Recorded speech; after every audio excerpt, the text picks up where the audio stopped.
My Comedy DVDs, Part 20.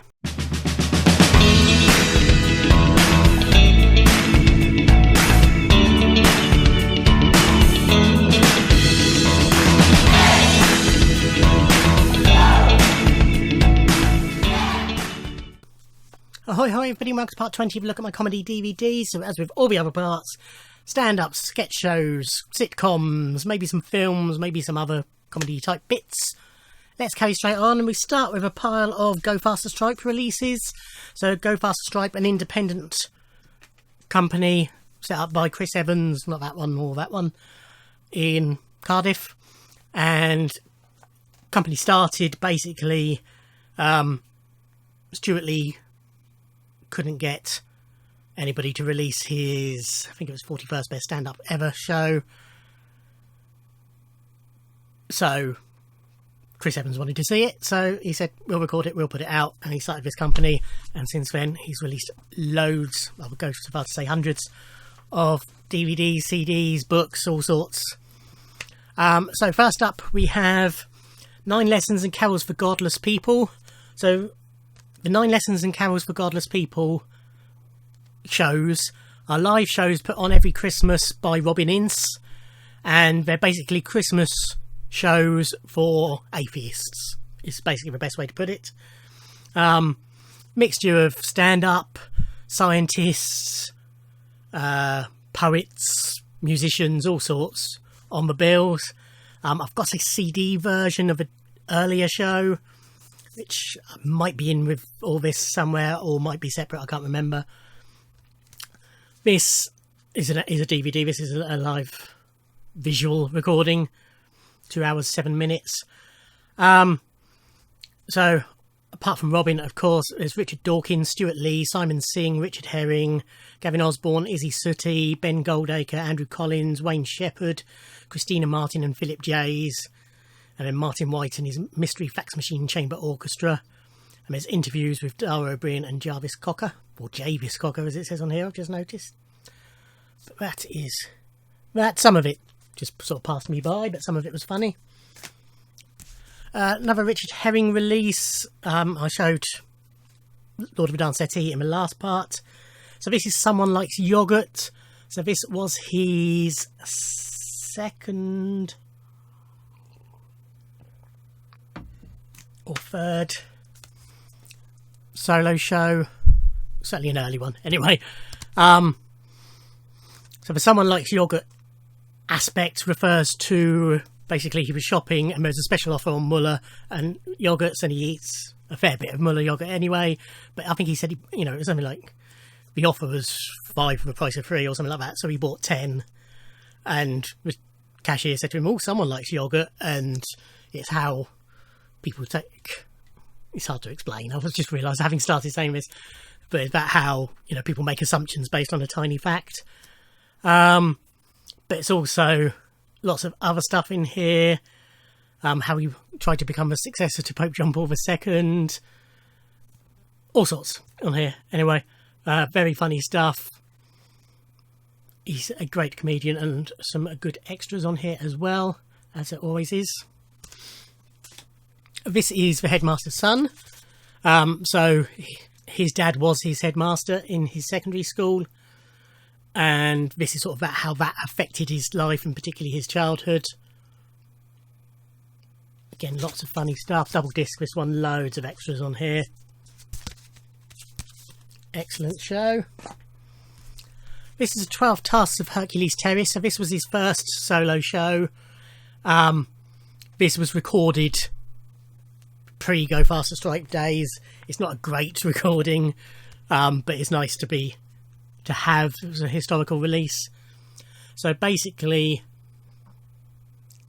Richard decided to do 12 Herculean challenges to make up his show. So could he date 50 women in 50 nights? All sort of modern takes on the original Herculean tasks. Some of them he succeeds, some of them he doesn't. It's a funny show. So not the greatest of recordings, but some good extras as always. Menage a Un. So this was about his attempts to have a threesome before he was 40. So he was 39 at the time. And it's also, you know, about the aging process and his first ever fight and all sorts of stuff. But yeah, lots of funny stuff. More Richard to come. One more in this. Not a lot, I think, but more to come. This is Lucy Porter, The Good Life. Lucy, a comic I have a lot of time for. Very funny lady. This is a really good show. I enjoyed this a lot. Again, as always, some good extras. Not a huge amount, like the Alma Richard ones, but still good ones. Miles Jupp, Fibber in the Heat, A Cricket Tale. Love Miles, think he's excellent. Really funny guy. Basically, he ended up... He'd been an actor and done a bit of comedy, but he decided he was going to jack it all in and become a cricket journalist. So he tried to basically blag his way over to India to be a cricket journalist, and it's sort of about that. And he got a book out of it and a tour, which was then recorded for this. But yeah, funny stuff. Yeah, this is another Richard. So this is We're All Going to Die. So this is basically about death, but obviously in a comedic way. Lots and lots of extras again. 2-disc set. Really good stuff.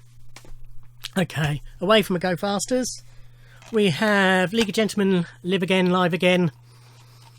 Both are correct. So after the anniversary specials, they decided to tour. I saw the tour at Bournemouth International Centre. Magnificent show. So the first half of it was done old school League of Gentlemen style, with them just in the tuxes, doing the sketches quickly on and off, bare minimum props.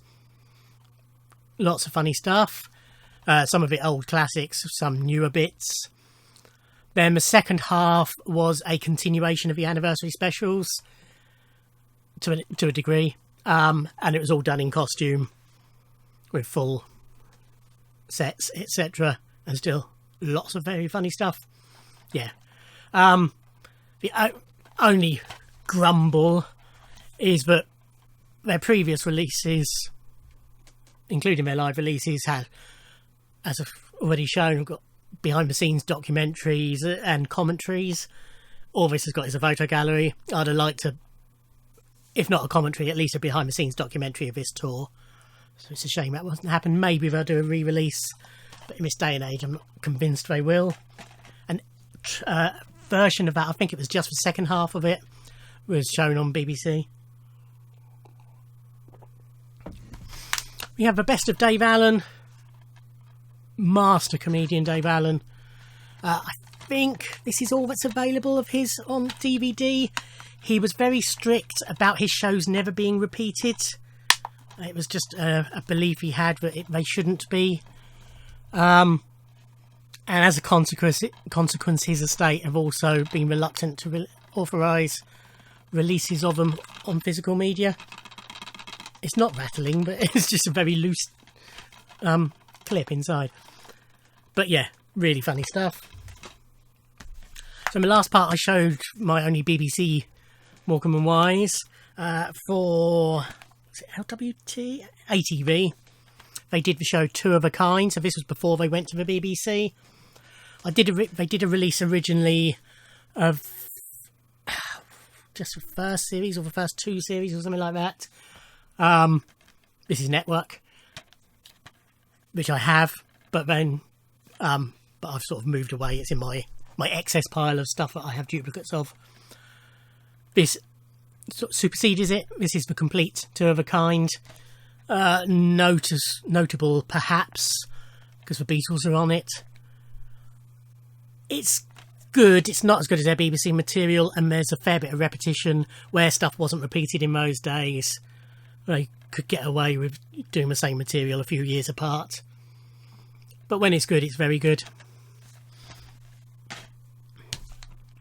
Another Says Les. I've shown various volumes of this before. This is volume 3, which contains series 7 and 8 and the 1973 Christmas show.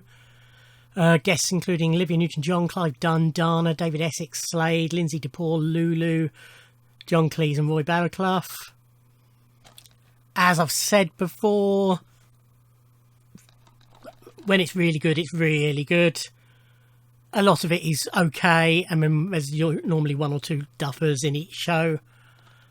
But his stand-up monologue-y bits are always excellent, even if they do repeat themselves sometimes. This is the Tony Hancock collection, so this is his 2 films. This is The Rebel and Punch and Judy Man. I don't think either of them sort of live up to the TV shows and the radio shows.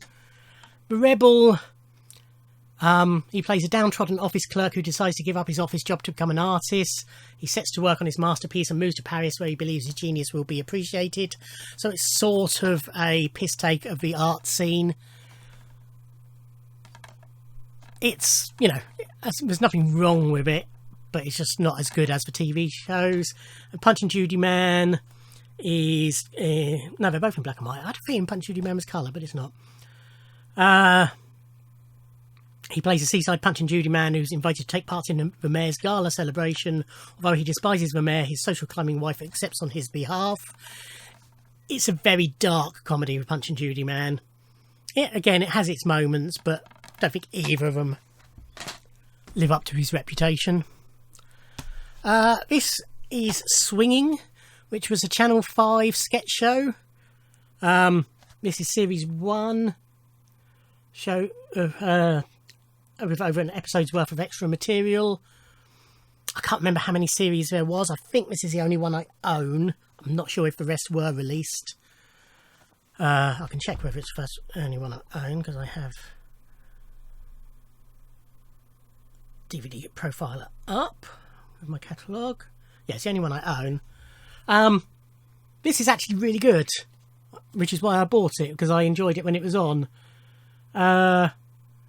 No sort of huge names, but familiar faces in the cast. So David Armand, Dominic Coleman, Joe Joyner, Ella Kenyon, Tom Price and Claire Willie, W-I-L-L-E, were the regular cast. But yeah, it's just really well written, good, decent, funny sketches. Simon Amstell live at the BBC. So I've already shown one Simon Amstell release, I believe. Yes, I'm 99% certain I have. So this was his show Numb that he recorded for the BBC. Really funny stuff. He's a very clever stand-up. He's not, one of his big extravagant show. He just stands there and sort of tells his story, but it's very funny. Good stuff. Complete series 7 of How I Met Your Mother. So I have a box set of 1 to 6. I have 7 and 8 individually, and I've never got 9. So I do know how it ends. That has over time become known to me. I've never deliberately sought it out, but it's sort of inevitable over time that you do find out. I will get it. There's no real reason why I've never got it. I just never got round to it, so I will get season 9. But I enjoy it a lot. I know there's faults with it, but as a fan of Alison Hannigan and Neil Patrick Harris, and this made me a fan of Cobie Smulders, I enjoy him a lot. We have the best of series 2 of Saturday Live. So I do have, I think, all the Saturday Live DVD releases. So as it says, this is the best of series 2. So Saturday Live was sort of the UK version of Saturday Night Live. Didn't quite follow the format in that it wasn't overly topical. Ben Elton was a presenter, so it didn't have celebrity guests presenting it. Ben Elton was sort of a presenter. seem to recall the first series, they alternated, but it was still always the regulars presenting it. But from certainly series 2 onwards, Ben Elton presented it, and he would do an opening monologue and other bits throughout, and that tended to be, or would sometimes be, topical. But whereas with Saturday Night Live, they sort of do sketches based on the guests and what have you, there weren't any real, I mean, they were some sketches, but they were more character comedians. Fine Laurie used to do sketches. Character comedians and comedians sort of just doing their bits and musical guests and what have you. But yeah, lots of good stuff on here. Some of it's dated, but a lot of it's really good. So Ben Elton, Harry Enfield, Stephen Fry, Hugh Laurie, Julian Clary, Craig Charles, Chris Barry, Lenny Henry, Rowan Atkinson, Spitting Image Puppets, Meatloaf, Charles Fleischer, who's the voice of Roger Rabbit, Mice Minor and the Majors, Angus Dayton, Jenny LaCote, Bing Hitler, who's Craig Ferguson, Andy de la Tour, Owen O'Neill, various other people. We have Red Dwarf, Just the Smegs. I basically just bought this for completeness sake. So when Red Dwarf was released on VHS, they released all the series, then they released 2 different releases called the Smeg Ups and the Smeg Outs, which were the outtakes with interlinking material by Robert Llewellyn as Crichton, and for the second one, Craig Charles joined him as well, sort of as Lister. I mean, he is as Lister, but it's all very, they break the fourth wall a lot, and they know it's a TV show. And it's got various other bits on here. It's got the complete tongue-tied on here, for example, and Q&A bits. So this is a compilation of those 2 VHS releases, slightly edited to make them a bit more relevant, because there's competitions and things like that on the original ones that they've edited round on this. But yeah, all of the Smeg Ups, well, the actual Smeg Ups and Smeg Outs, are on the individual series releases on DVD and now Blu-ray. But the interlinking material was mainly why I bought this. Okay, that's it for part 20. Thank you for watching. Like, comment and subscribe, and I'll see you in another video. Thanks. Bye.